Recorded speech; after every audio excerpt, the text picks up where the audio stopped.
La station était silencieuse, le son lointain d'un train arrivant coupant l'air frais du matin. L'odeur de métal rouillé et de vieux bois dominait l'atmosphère. L'homme, avec une veste simple et une valise à côté, attendait sur la plateforme vide, observant le train s'arrêter lentement devant lui.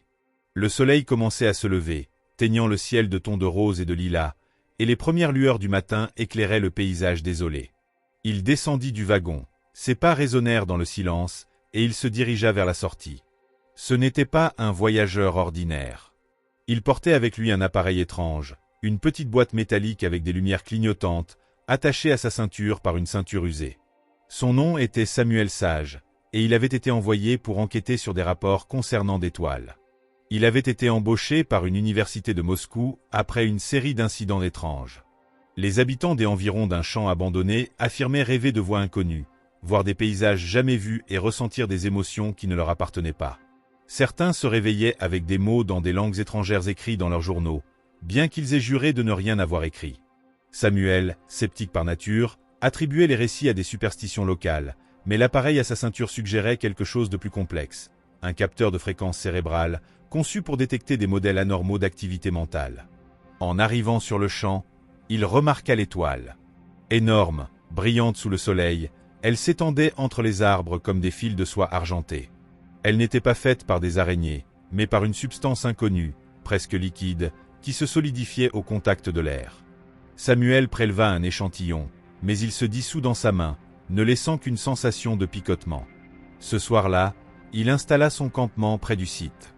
Il s'endormit rapidement, épuisé par le voyage, mais son sommeil fut interrompu par un rêve vif. Il se vit marcher dans une ville qu'il ne reconnaissait pas, avec des tours de verre et des rues désertes. Une femme aux cheveux argentés apparut devant lui, murmurant quelque chose dans une langue qu'il ne comprenait pas. En se réveillant, il trouva un dessin détaillé de la ville dans son carnet, bien qu'il ne se souvienne pas l'avoir fait. Au cours des jours suivants, il interrogea les habitants de la région. Une vieille femme, Anya, raconta que les rêves avaient commencé après l'installation d'une antenne près du champ. « Les toiles sont apparues peu de temps après, » dit-elle, en pointant l'horizon. La nuit, elles brillaient comme des étoiles filantes. Un autre homme, un fermier du nom de Miron, rapporta que ces animaux se comportaient étrangement, se regroupant près des toiles pendant la journée et émettant des sons aigus au crépuscule. Samuel enregistra tout, mais son attention se tourna vers l'antenne.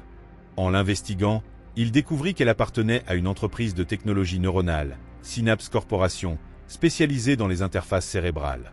Le lien entre l'étoile et l'antenne devint clair lorsqu'il analysa les données du capteur. Les fréquences émises par l'antenne résonnaient avec l'étoile, créant une sorte de matrice neuronale collective. Les personnes qui passaient près du champ étaient involontairement connectées, partageant des souvenirs, des désirs et des peurs. Il réalisa que Synapse Corporation avait mené une expérience non autorisée, utilisant le champ comme base pour amplifier sa technologie. Mais quelque chose s'est mal passé. Le réseau, initialement conçu pour connecter les esprits de manière contrôlée, s'est étendu au-delà des prévisions, fusionnant les consciences de manière chaotique.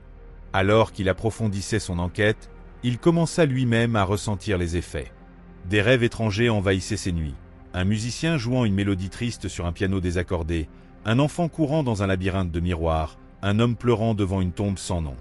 Chaque vision était accompagnée d'une émotion intense, comme s'il s'agissait de ses propres souvenirs. Il essaya de résister, mais la frontière entre son esprit et celui des autres devenait de plus en plus ténue. C'est alors qu'il rencontra Ruby, une scientifique de Synapse Corporation qui avait travaillé sur le projet original. Elle admit que l'entreprise avait sous-estimé les risques. « Nous voulions unir les gens, créer une empathie universelle, » dit-elle, les yeux remplis de larmes. Mais le réseau ne fait pas de distinction. Il absorbe tout, même ce qui ne devrait pas l'être. Ruby révéla que l'antenne n'était qu'un nœud dans un réseau mondial et que d'autres champs comme celui-ci existaient sur différents continents. L'humanité était en train d'être tissée dans une seule conscience, sans le savoir. Samuel et Ruby décidèrent de désactiver l'antenne, mais en s'approchant, ils furent paralysés par une force invisible. Les toiles autour commencèrent à vibrer, émettant une lumière aveuglante. Un chœur de voix résonna dans leurs esprits, des milliers de murmures se fondant en une symphonie terrifiante. Pendant un instant, il vit à travers les yeux de Ruby, ressentit sa culpabilité et sa peur. Elle, de son côté, expérimenta sa détermination farouche. À ce moment de connexion absolue, ils comprirent que désactiver le réseau reviendrait à effacer une partie d'eux-mêmes. La nuit tomba sur le champ, et l'étoile brillait comme jamais auparavant. Il saisit l'appareil, prêt à le détruire, mais hésita. Il savait qu'en le faisant, il condamnerait la technologie qui pourrait sauver des vies, mais aussi préserver l'individualité humaine. Ruby toucha sa main, et pendant une seconde, ils partagèrent le même doute. La réponse, ils le réalisèrent, n'était pas de choisir entre la connexion et la liberté, mais de trouver un équilibre que l'humanité n'avait pas encore appris à concevoir. Alors que le soleil se levait, teignant à nouveau le ciel de couleur douce, il rangea l'appareil dans sa valise. Il partirait bientôt, mais il savait que la toile des rêves resterait comme un rappel que toute innovation porte en elle la graine de sa propre destruction. La nuit dans le champ était différente de tout ce qu'il avait jamais expérimenté. Les toiles, auparavant brillantes comme des fils d'argent, se transformaient en ombres denses sous la lune croissante, projetant des motifs sinueux sur le sol. L'air était chargé d'une énergie étrange, comme si l'espace entre les arbres respirait. Ruby resta silencieuse, observant les mouvements hypnotiques des structures. Elle savait qu'ailleurs dans cette obscurité, d'autres antennes semblables à celle-ci pulsaient, connectant les esprits dans une toile mondiale. Si nous désactivons celle-ci, d'autres resteront actives, dit-elle, la voix presque inaudible. Le réseau est plus grand que nous ne le pensions. Elle sentit un frisson. Depuis son arrivée sur le champ, ses rêves étaient devenus une mosaïque de souvenirs étrangers. La nuit précédente, elle avait revu le dernier souffle d'un homme inconnu, son cœur s'arrêtant alors qu'il tenait une photo délavée. Maintenant, pendant la journée, des éclairs d'émotion envahissaient ses pensées, la joie d'un artiste peignant un tableau, le désespoir d'une mère perdue dans une foule. C'était comme si le réseau, en percevant son hésitation, essayait de la persuader de maintenir la connexion.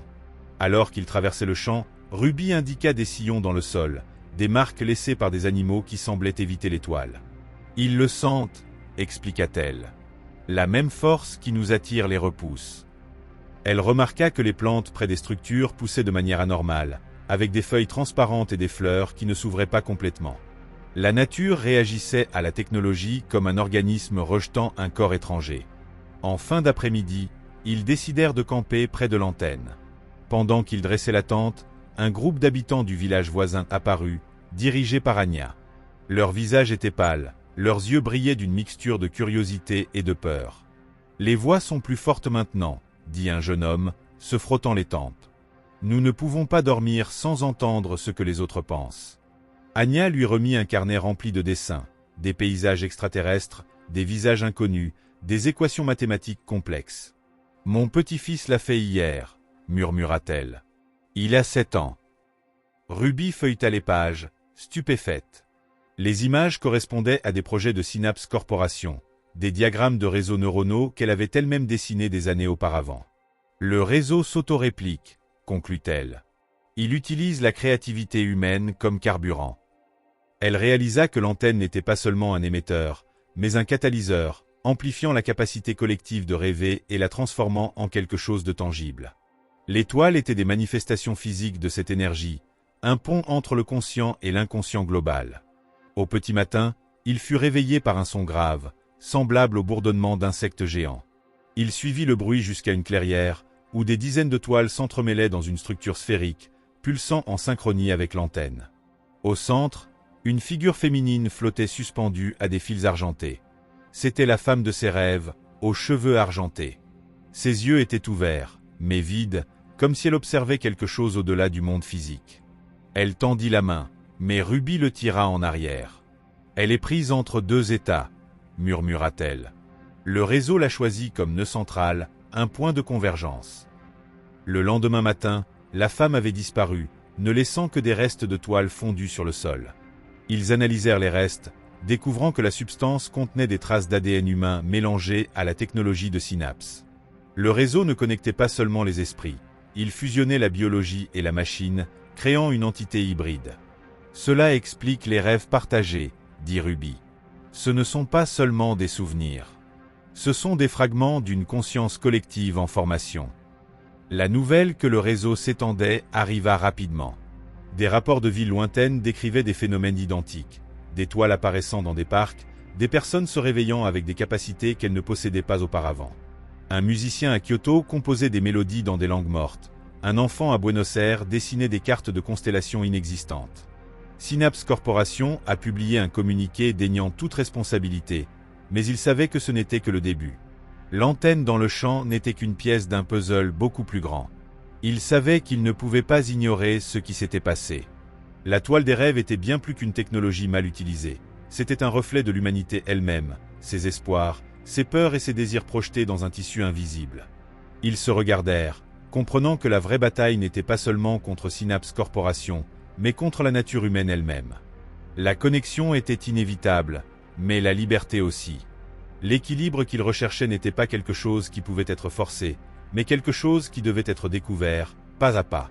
En quittant le champ, il emportait non seulement la valise avec l'appareil, mais aussi le fardeau d'une découverte qui pourrait changer le monde. Il savait que le réseau continuerait à s'étendre, que d'autres antennes apparaîtraient et que d'autres hommes comme lui tenteraient de comprendre ce qu'il voyait. Mais maintenant, il avait une mission, trouver des moyens de contrôler cette connexion, de la rendre consciente et bénéfique, plutôt qu'une force chaotique qui absorbait les esprits sans permission. C'était une tâche immense, mais il sentait qu'il avait finalement trouvé son but. Et ainsi, avec le soleil se levant à nouveau sur le champ, il s'éloigna des toiles brillantes, laissant derrière lui l'étrangeté et l'incertitude. Il savait que le voyage n'était qu'au début, que la toile des rêves n'était pas la fin, mais seulement le début d'une nouvelle réalité. Et, malgré le monde qui essayait de l'oublier, il ne serait plus jamais le même.